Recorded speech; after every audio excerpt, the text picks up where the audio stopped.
My wife said never attracted to me, secretly obsessed over her ex for years, so I vanished. And what happened next turned her world upside down. I, a 32-year-old male, really thought I had a good marriage with Amanda, a 29-year-old female. It wasn't like fairy tale perfect or anything, but it was solid as fuck. We'd been together almost 4 years, married for 2, and I honestly believed we were doing pretty good. I worked my ass off at my construction management job, making sure we had a nice place in a decent neighborhood. I took her out regularly, bought her little gifts, you know, the whole package. I straight up loved this woman, like wake up feeling lucky just to see her face kind of love. She seemed sweet too, always making my lunch for work, sending cute texts during the day, and planning these small surprises that showed she cared. That's what I thought anyway. This one time, when I got the flu real bad, she stayed home from her job to take care of me, made soup, and kept checking if I needed anything. All that stuff makes you feel like you've got someone who gives a damn about you, right? But around a couple of months ago, things started feeling weird. Not any big thing at first, just little changes in how she acted around me. She started coming home from her accounting job looking totally drained. Not normal tired, like emotionally empty. I'd ask about her day, and she'd just mumble, fine, and zone out watching TV. Before, she was always telling me these wild stories about her crazy coworkers or clients, but now, nothing. What really got me worried was how she'd just blank out sometimes. We'd be eating dinner, and I'd notice she wasn't even touching her food, just staring at nothing, like her mind was somewhere else completely. When I'd ask what she was thinking about, she'd snap out of it and say, nothing, or just work stuff. Then she'd force this fake smile that never reached her eyes.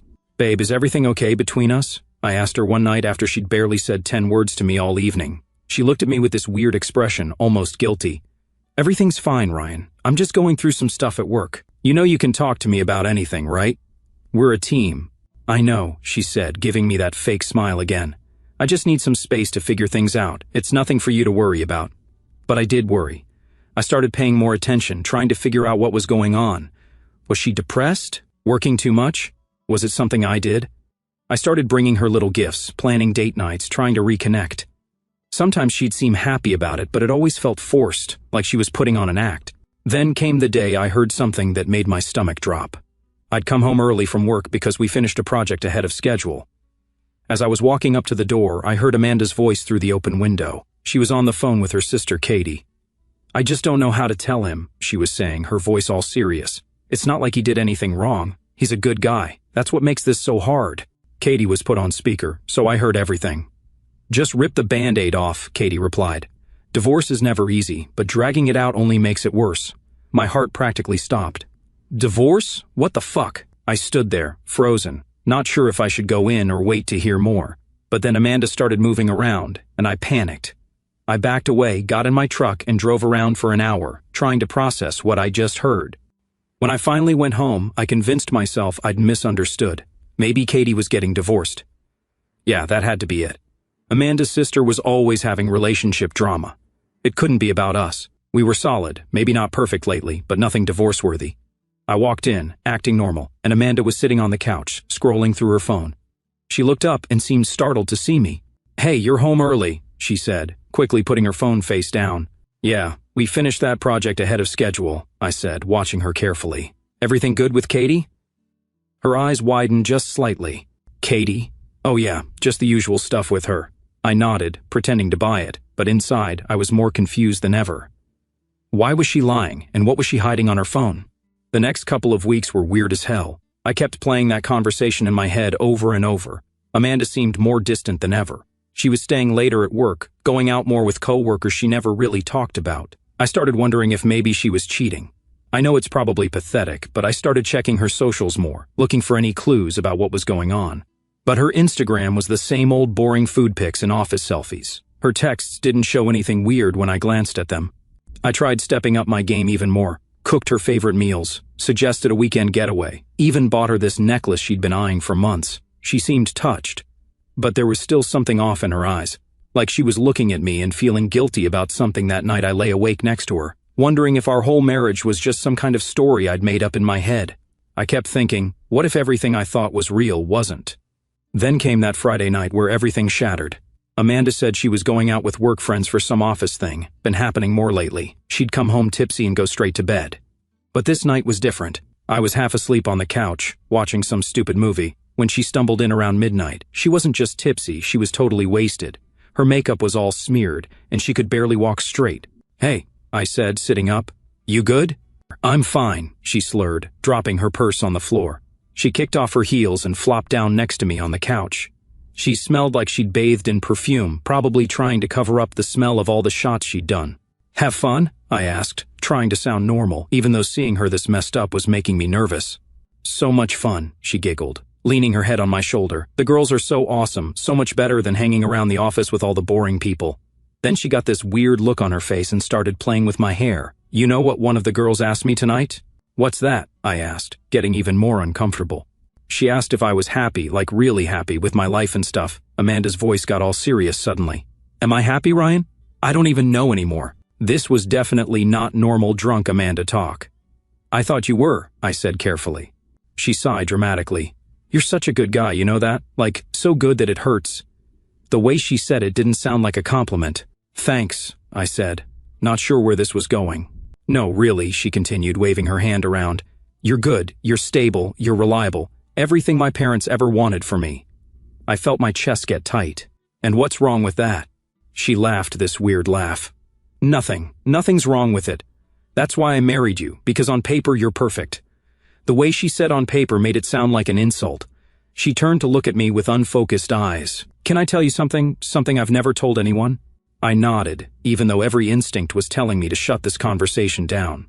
"I was never really attracted to you," she said, the words just spilling out of her like she was talking about the weather. "Not even from the beginning. I liked you, I respected you, but that spark thing that makes you want to tear someone's clothes off? Never had it with you. It felt like someone had punched me in the stomach." "What the... Amanda?" "My family was always on my case," she continued, like I hadn't said anything. "When are you going to settle down? When are you going to find a nice guy? Stop wasting time with losers." She waved her hand around. "Then I met you, and you were everything they wanted for me, and I thought, maybe this is what being an adult is. Maybe passion doesn't matter as much as stability." I couldn't believe what I was hearing. "So what? I was just convenient, a checkbox on your life plan?" No, she said, reaching for my hand, which I pulled away. "I do love you, Ryan, just not the way a wife should love her husband, not the way I loved." She stopped herself. "The way you loved who?" I demanded, everything suddenly clicking into place. "There's someone else, isn't there? There's always been someone else." She closed her eyes, and I could see tears starting. "It doesn't matter. He's gone. Has been for years." At that point, I didn't argue. I just froze and listened to her yapping nonsense. "You know," she continued after a minute, her words still slurring together, "sometimes I wonder what my life would have been like if I'd followed my heart instead of my head. But my parents would have disowned me. They hated him so much." She let out this bitter laugh. "They love you, though. Everyone loves Ryan, so dependable, so steady." Each word felt like a knife. All this time, I thought we had something real. Meanwhile, she was just settling for me because I looked good to her family. "I wanted to feel it, you know," she continued, staring at the ceiling. "I tried so hard to feel the way I was supposed to. And you're so nice to me, always doing things for me, making me feel guilty for not loving you the right way." "I didn't realize loving your husband was such a burden," I said, my voice shaking. "It's not a burden," she said, her eyes getting heavy. "It's just not what I thought it would be, not what I felt with him." "Who is he?" I asked, even though I wasn't sure I wanted to know. "Doesn't matter," she mumbled, her eyes closing. "Gone now, long gone." She passed out right there on the couch a few minutes later, still in her dress, makeup smeared across her face. I sat there in the dark, feeling like my entire world had just collapsed. Everything I thought I knew about us was a lie. Every kiss, every I love you, every night we spent together. All built on me being just the safe choice, the guy her parents approved of, the backup plan for when her real love didn't work out. I grabbed a blanket and put it over her. Not because I felt any kindness toward her in that moment, but because it was just automatic after 4 years together. Then I went to our bedroom alone and packed an overnight bag. I couldn't stay in that house, not after what I just heard. I checked into a motel a few miles away, didn't even text her to say where I was. Just needed to be away from her and process what the hell had just happened. I lay on that lumpy motel bed, staring at the ceiling, replaying her words over and over. "I was never really attracted to you." I couldn't stop wondering who this guy was, this person she'd apparently been comparing me to for our entire relationship. I had so many questions, but I wasn't sure I could handle the answers. By morning, my phone had about 20 missed calls and texts from Amanda. Typical panicked stuff. "Where are you? I'm so sorry. Please come home. I didn't mean what I said. I was drunk and stupid. Please call me back. I finally texted back. Need some time. Don't contact me for a few days. Then I turned off my phone and just sat there in that crappy motel room, trying to figure out what to do next. My entire marriage, my whole future that I thought I had planned out, it was all based on a lie. She'd never wanted me, not really. I was just the safe choice, the guy who looked good on paper. I called in sick to work for the first time in like 3 years. I couldn't face anyone, couldn't pretend everything was normal when my whole life had just blown up. I needed answers, needed to understand how I'd been so blind. The worst part? A small voice in the back of my head kept saying, maybe I'd known all along. Maybe I'd sensed that her feelings weren't as strong as mine, that something was missing, but I'd ignored it because I wanted so badly to believe she loved me the way I loved her. Monday morning, I called in sick to work for the first time in 3 years. I couldn't face anyone, couldn't pretend everything was normal when my whole life had just exploded. I needed answers, needed to understand how I'd been so blind. I remembered that one person who might know the truth, Jen, Amanda's best friend since college. If anyone knew about this mystery guy Amanda was still hung up on, it would be her. I'd always gotten along decent with Jen, not like we were buddies or anything, but she seemed to approve of me and Amanda together. Would she tell me the truth? Only one way to find out. I texted Jen asking if we could meet up for coffee, just said I needed to talk about Amanda. She seemed surprised but agreed. We met at this little cafe downtown, neutral territory. Man, the look on her face when she saw me told me everything. She knew. She knew my marriage was a sham and never said anything. I tried to stay calm though. Getting pissed wouldn't get me answers. I didn't beat around the bush, just straight up told her that Amanda had confessed everything when she was wasted. About how she was never attracted to me, how she married me to make her family happy, how there was someone else she really loved. I watched Jen's face the whole time, looking for any reaction that would tell me she was surprised. There wasn't one. This wasn't news to her. Jen tried to soften it at first, saying Amanda did care about me, just maybe not in the way I thought, like that was supposed to make me feel better. But when I pressed her about who this guy was, she got all uncomfortable and said it wasn't her story to tell. That pissed me off. My whole marriage had been a lie, and she was worried about betraying Amanda's confidence. I pushed harder, and Jen finally gave me some basics. Said it was someone from before Amanda met me, someone her parents hated. It ended badly, and Amanda was a mess afterward. Then she met me, and I was stable and kind, and Jen thinks Amanda genuinely wanted it to work. When I asked when exactly Amanda started acting weird, Jen said it was around January. That's when it clicked. January was when Amanda's company merged with another firm, when she'd started having all those after-work events and coming home later. The pieces were starting to fit together. I flat out asked Jen if this guy was back in Amanda's life, if he was working with her now. She didn't want to answer, but her face gave it away. I knew right then that whoever this dude was, he was back, and that's why Amanda had been so distant. I left that coffee shop with my mind racing. If this guy was back, if they were working together, that explained everything. Her distance, her guilt, those mysterious late nights at work. Back at the motel, I tried to come up with a plan. I needed to know everything, all the lies, all the secrets, before I could figure out what to do next.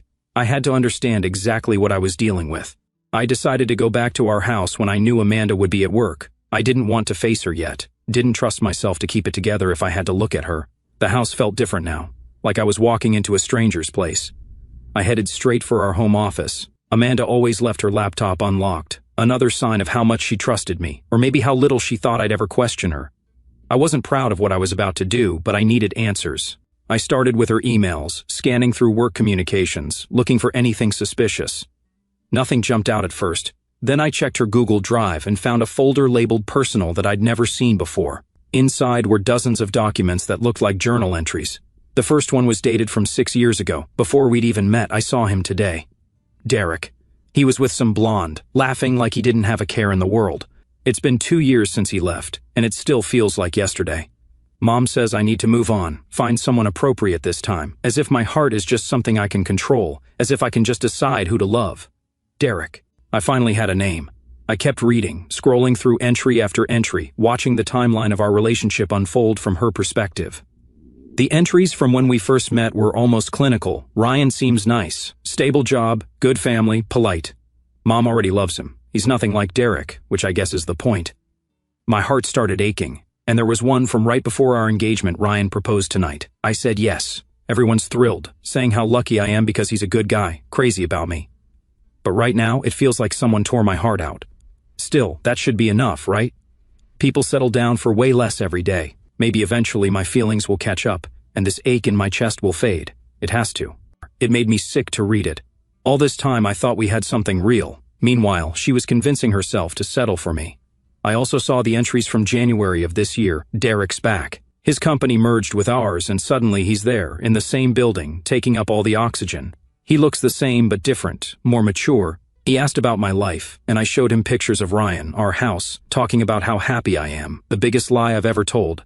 We had drinks after work, just as colleagues, I told myself, but the way he looks at me, it's still there, that electricity, that feeling that nothing else matters when he's around. What am I going to do? I can't sleep, can't eat. All I think about is Derek. Ryan's been so attentive lately, bringing me flowers, planning date nights. It makes me feel like the worst person in the world. He deserves someone who feels about him the way I feel about Derek. Always have.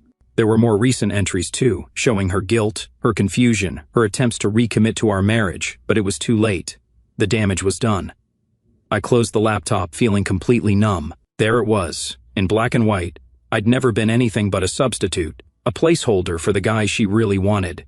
I took pictures of some of the entries with my phone, then put everything back where I found it. I wasn't confronting her yet. I needed time to think, to plan my exit, because one thing was crystal clear. There was no coming back from this. I went back to the motel and just sat there, staring at the photos I'd taken of her journal. 4 years of my life, wasted on someone who was just using me as a stand-in, a backup plan, while she pined for someone else. Every memory I had with her was tainted now, every happy moment, every vacation, every holiday. None of it was real, not for her. I just felt empty. Like someone had scooped out everything inside me and left a hollow shell. I didn't know what to do next, but I knew I couldn't stay married to Amanda, not after learning the truth. That night, I finally called my brother Jake and told him everything. He was the only person I could trust with this. He wanted me to come stay with him, but I wasn't ready to face anyone yet. I needed to get my head straight first. Her? You deserve better than that, lying. He was right. I did deserve better. The next morning, I called a lawyer. It was time to end this sham of a marriage. I just wish I'd known the truth years ago, before I wasted so much of my life loving someone who never really loved me back. I spent the next week planning my exit strategy, met with the lawyer twice, started separating our finances, looked at apartments. I didn't tell anyone what was happening, not even my close friends. I couldn't stand the thought of saying it out loud. Amanda kept texting and calling nonstop. She even showed up at my work once, but I managed to avoid her. I only sent brief messages that I was okay but needed space. She was freaking out, I could tell. Probably worried I'd found out about Derek. The lawyer said I had a solid case for an at-fault divorce based on emotional infidelity, but honestly, I just wanted out as clean and fast as possible. I didn't even care about getting everything I was entitled to. I just wanted to be done with this fake marriage. After about 10 days of staying away, I decided it was time to face Amanda and tell her I knew everything. I arranged to meet her at our house on a Saturday afternoon. I'd already moved some essentials to a new apartment I'd found, so I wasn't going to be trapped there. Driving up to the house felt weird as hell. This place I thought we were building together, it was all based on a lie. I sat in my truck for a minute, trying to prepare myself for whatever she might say or do. I wasn't going to let her manipulate me again. When I finally went inside, Amanda looked terrible. Her hair was a mess, she had dark circles under her eyes, and she was wearing one of my old sweatshirts. Classic move. Wearing my clothes to play on my emotions. She ran toward me like she was going to hug me, but I stepped back. She launched into this whole speech about how sorry she was, how the things she said when she was wasted weren't true, how she'd been stressed about work and took it out on me. She kept saying she loved me, that she'd always loved me, that she couldn't imagine her life without me. I let her talk herself out, just stood there watching her perform, because that's what it was, a performance, one she'd been giving our entire relationship. When she finally stopped, I told her I knew about Derek. The color drained from her face. She tried to play dumb at first, asking, who, like she had no idea what I was talking about. But when I told her I'd read her journal entries and seen the letters, she collapsed onto the couch. For a minute, she just sat there, staring at her hands. Then the excuses started pouring out. Derek was just an old flame. Those journal entries were just a way to process confused feelings. She'd been trying to let go of the past and focus on our marriage. I didn't buy any of it. I told her I'd read everything. I knew she'd been comparing me to him our entire marriage. I knew she'd been pretending when we were intimate, maybe imagining him. I knew she saw me as the safe, boring choice her parents approved of. Then she switched tactics, started saying I'd invaded her privacy, that checking her computer was a violation of trust, like she was the victim here. I almost laughed. The nerve of this woman, cheating emotionally for our entire marriage and somehow trying to make me the bad guy for finding out. I pulled the divorce papers from my bag and set them on the coffee table, told her I was filing for divorce and had already moved most of my stuff out. That's when the waterworks really started. Full-on sobbing, saying I was throwing away everything we'd built together over a stupid mistake. I asked her which mistake she meant, marrying someone she wasn't attracted to, writing love letters to another man while wearing my ring, or lying to me every single day for 4 years. She got real quiet after that. Then came the line that really showed who she was. After everything I've done for you, this is how you repay me? I cooked for you, cleaned for you, supported your career, played the perfect wife at all your work functions. I gave you the best years of my life. That's when I lost it a little. I told her I never asked for a perfect wife. I just wanted someone who actually loved me, who didn't have to pretend when we were together, who wasn't secretly writing love letters to another man while I was busting my ass trying to build a life for us. I suffered through sex with you for 4 years, she yelled, her face getting all red. Do you know what that's like, to let someone touch you when you're not attracted to them at all? I did that for you because I was trying to make it work. And there it was, the truth, finally. She saw being intimate with me as something she suffered through. Every time I thought I couldn't feel more humiliated, she found a new way to twist the knife. I stayed calm somehow, just said, "Thank you for finally being honest. This makes my decision even easier." She backtracked immediately, saying she didn't mean it, she was just angry and hurt, but I was done listening to her lies. I told her to sign the papers or don't. Either way, I was gone. I wasn't going to fight, wasn't going to drag it out. I just wanted to be free of her in this fake marriage. As I was leaving, she grabbed my arm and said something I'll never forget. He doesn't want me either, you know. Derek. He just wanted the thrill of sneaking around. Once I told him I might leave you for him, he backed off, said he wasn't looking for anything serious. That's not my problem anymore, I said and walked out the door. I went straight to my new apartment. No fake relationship, no pretending, just a place where I could start to rebuild my life without living a lie. That night, Amanda blew up my phone with texts and calls. She veered between begging me to come back and threatening me with how hard she'd make the divorce if I didn't. I didn't respond to any of it, just silenced my phone and tried to get some sleep in my new place. I wasn't naive enough to think this was over. Amanda wasn't the type to just let me walk away. She'd invested too much in our marriage, not because she loved me, but because it made her look good to others. The perfect husband, the perfect house, the perfect life. All a show she put on for everyone else. 3 days after our confrontation, a delivery guy showed up at my apartment with like 20 bags of takeout from my favorite restaurant. There was a note saying, "I remember what you like. I do pay attention. Please call me." I gave the food to my neighbors and didn't respond. Meanwhile, I was just trying to get my shit together. I went back to work and had to deal with all the awkward questions about why I suddenly moved out. I gave vague answers about growing apart because I didn't want to get into the humiliating truth. But about 2 weeks after I left, Amanda showed up at my apartment unannounced, just knocked on the door on a Sunday morning while I was still in my pajamas. She looked different. She'd cut her hair short and was dressed up like she was going to church or something, totally not her usual style. I almost didn't let her in, but my neighbors were in the hallway and I didn't want to make a scene. Big mistake. As soon as the door closed behind her, she started crying, saying she'd made the biggest mistake of her life and she'd do anything to fix it. When I didn't immediately fold, she switched tactics and started listing all the practical reasons we should stay together, the house we'd lose, the financial hit we'd take, what our families would think, how dating again in our 30s would suck. Not once did she mention actually loving me, just all these external reasons that had nothing to do with genuine feelings. I pointed this out and she got frustrated, said, "Of course I love you," that it went without saying. I told her that was exactly the problem. It always went without saying because she couldn't say it honestly. She'd never been able to. But I couldn't believe that she had the audacity of admitting that she'd gone to Derek and told him she'd made a mistake, that she wanted to try again with him now that I was out of the picture. And guess what? He rejected her, said he wasn't looking for anything serious and thought they were just having fun.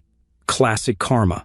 She tried to spin this as some kind of revelation, that she'd finally gotten Derek out of her system and now could fully commit to me. Like I was supposed to be grateful to be her plan B again after plan A rejected her again. The audacity of this woman never ceased to amaze me. I told her to leave, that we had nothing left to discuss except through our lawyers. She refused at first, saying she wouldn't go until I agreed to at least think about reconciliation. I had to threaten to call the police before she finally left, slamming the door so hard I thought it might break. I couldn't take a rest from her. One night I got a call from Amanda's sister, Katie. We'd always gotten along pretty well, so I picked up. "I know what she did," Katie said right away. "I've known about Derek since college. I tried to tell her marrying you when she was still hung up on him was a mistake, but she wouldn't listen. Even her sister knew our marriage was built on lies." Katie apologized for not warning me somehow, said she thought Amanda would eventually get over Derek and grow to love me the way I deserved. She did love you, Katie insisted, just not in the way you needed, not in the way a marriage needs. Small comfort that, but at least Katie was being honest, which was more than I could say for Amanda. The lawyer suggested mediation instead of a drawn-out court battle, said if we could agree on the division of assets, we could be divorced in a matter of months rather than a year or more. I agreed immediately. I didn't even care about getting my fair share anymore. The house, the furniture, most of our savings. She could have it all if it meant getting free faster. When my lawyer contacted Amanda with the proposal, she initially refused, said she wouldn't participate in anything designed to end our marriage, that she wanted counseling, not mediation. But when my lawyer made it clear this was happening with or without her cooperation, and that a court battle would only make everything more public and messy, she finally agreed. It's been 6 months since everything fell apart. The divorce was finalized last week. I let her keep the house, split savings 60-40 her way. My lawyer thought I was an idiot, but I just wanted out. Signing those papers felt surreal. 4 years of my life ended with a few signatures. Amanda cried. I felt nothing, just empty. Guess that's progress. We talked after. She apologized again, said therapy was helping her see how she'd always made decisions based on other people's expectations. And guess what? Derek got fired for sexual harassment. Turns out I wasn't the only guy whose wife he was messing with. She asked if we could be friends someday. I told her no. You can't build a friendship on lies any more than you can build a marriage on them. As for me, things are looking up. I wasn't interested in dating for months. Then I met Megan, an architect who works with my company. We got into an argument about some design specs on a job site and somehow ended up getting coffee. She's different from Amanda in every way. Direct, honest, says what she means. When she likes something, you know it. When she doesn't, she tells you straight up. We've only been on a few dates, taking it super slow, but for the first time in forever, I'm excited about something real, something based on actual attraction, not convenience. I told Megan everything, thought it might scare her off, but she just squeezed my hand and said, her loss. Big time. No drama, no pity. Found out Amanda's selling the house and moving to Chicago. The whole Derek situation exploded at her company. Can't say I'm sorry she'll be in another city. Sometimes I still get angry thinking about the years I wasted, but mostly, I'm grateful I found out before we had kids or wasted more time. In some weird way, I'm almost thankful. Finding out the truth showed me what I don't want, which made it clearer what I do want. Someone who chooses me first, not as a backup. I don't know what'll happen with Megan. Maybe it works, maybe not. But I'll never settle for being someone's second choice again. Life's too short for that.